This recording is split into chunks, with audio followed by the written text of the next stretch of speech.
Welcome, fight fans, to the 27th All-Comers Fight Fest, here at the To The Death Arena. Boy, have we got a treat in store for you tonight. The pit fight to end all pit fights. We've got Pile Driver. We've got Ramrod Ramesses. We've got the Head Harvester. We've got Diarotha, the Rat-Skin Savage. We've got monstrous, mutant Millosaurs. Hungry Scalies, and the biggest rat beast you've seen this side of the Effluus. Who will leave as our Lord of the Spire, and who will leave in a body bag? It's all here, fight fans, at the 27th All-Comers Fight Fest.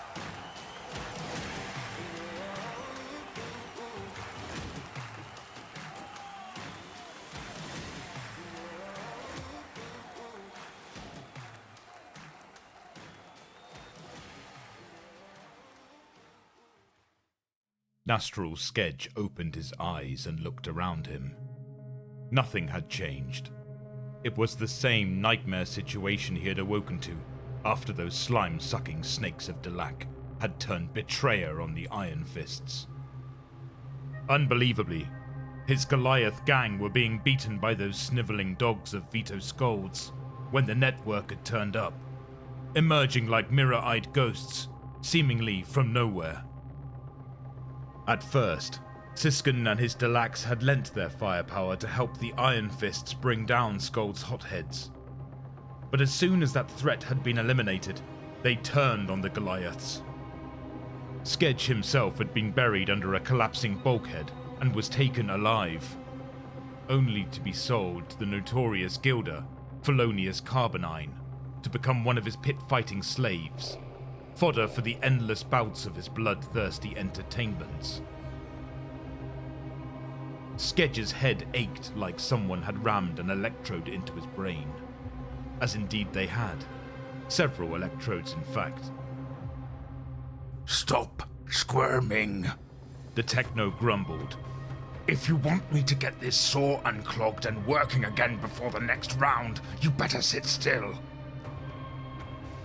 Skedge looked up into the man's eyes, or rather, eye, the other having been replaced by a red bionic implant, and scowled. The techno was bold and wiry, and reminded Skedge of the traitorous Delacs. The Goliath's shoulder and back arched from where the monstrous buzzsaw arm had been grafted onto his body, and bolted to his spinal column, his left arm having already been brutally removed. The flesh around his newly implanted ownership studs was still red raw too. "Are you done over there yet, Laszlo?" asked one of the other pit slaves sitting waiting inside the plasteel-walled bunker.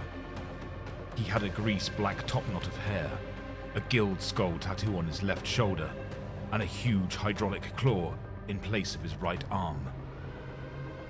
"I will be if this musclehead stops twitching worse than a rat skin overdosing on spook," the techno complained.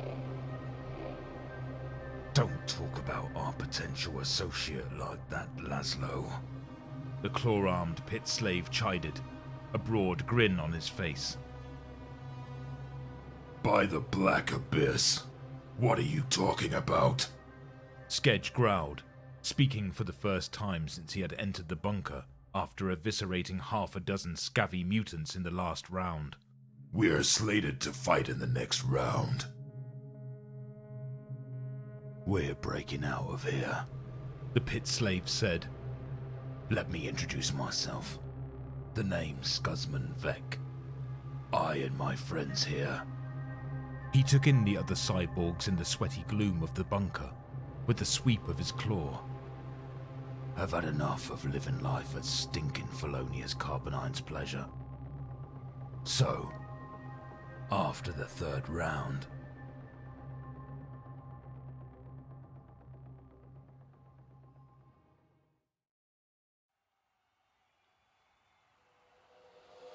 This is it, fight fans! The one you've all been waiting for! Skuzman Vek's Meat Grinders against the Executioner and the Beast of Broken Spar, Gaia Ratha!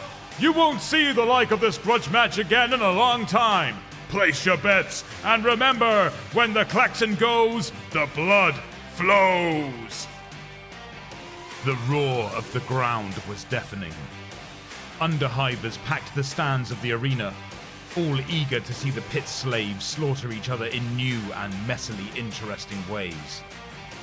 Scuzman Vec and his crew were lined up on the other side of the rust-stained ash floor of the fighting pit, with Skedge and the drugged-up rat-skin brute they were calling the Beast of Broken Spar facing them. Through narrowed eyes, Skedge could see the obese, warty bulk of Felonious Carbonine squatting like a fat albino toad on his servitor-carried palanquin within his own private arena box. Diesel engines roared and oily black smoke belched into the air as the pit slaves fired up their tool weapons. The crowd roared even louder, in expectation of the bloodshed to come. If the plan was to work, they had to make this look convincing. Don't panic, fight fans! Don't panic! Everything is under control! Please remain calm and return to your seats! Everything is under You can't come in here! Get out! Hey! Watch that power cable! Get out! Everybody! For Scav's sake, didn't you hear me? Run while you still can! Underhivers scattered before him as he powered towards them, sweeping the whirling blur of his buzzsaw before him.